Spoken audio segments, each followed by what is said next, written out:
This is second part of your chapter, An Empire Across Three Continents. We had discussed about changes in economic life. Now we are discussing about changes in religious life. Significant changes in religious life. Emperor Constantine declared Christianity as official religion of the Roman Empire in 4th century. जो emperor कंस्टेंटाइन थे, इन्होंने 4th century में empire Constantine ने 4th century में Christianity को Roman Empire का official religion declare कर दिया. Now 7th century was the rise of Islam. जहाँ पे एम्परर कंस्टेंटाइन ने क्रिश्चियनिटी को अपना ऑफिशियल रिलीजन डिक्लेयर किया, वहीं इस्लाम भी राइज हो रहा था. And Islam was very powerful at that time. उससे क्या हुआ कि धीरे धीरे रोमन एम्पायर का डिक्लाइन स्टार्ट हो गया. The Germanic group established their own kingdom within the empire.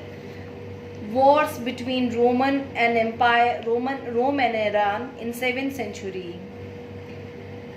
Decline जो हुआ था रोमन एम्पायर के, उसके कई सारे रीजन थे. There were many reason. One of them were the Germanic group established their own kingdom within their empire. जो Germany के किंग थे, उन्होंने रोम के बॉर्डर के पास में अपनी कैपिटल्स को बना लिया था. प्लस 7th सेंचुरी में रोम में और ईरान में कंटिन्यू वॉर हो रहे थे. Plus, expansion of Islam has been called the greatest political revolution in the history of the ancient world.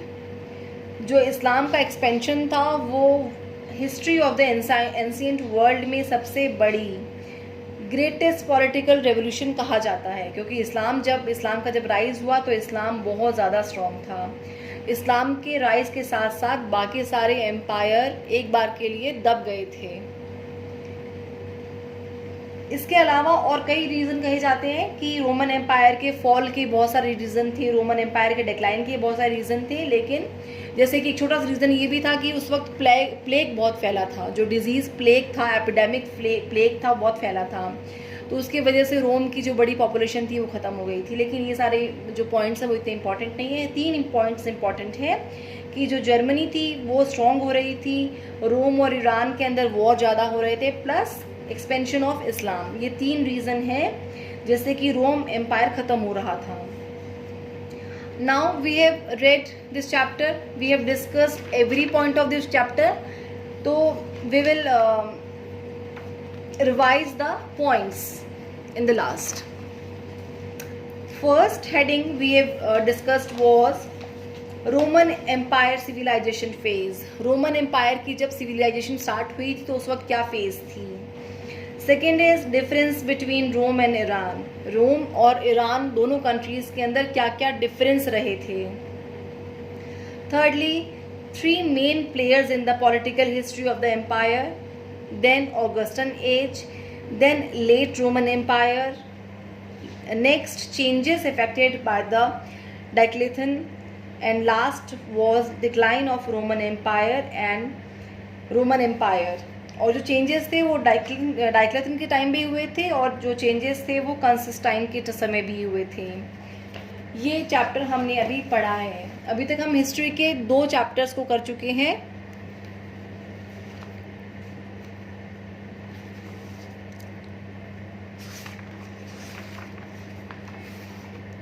Writing in city life and then an empire across 3 continents.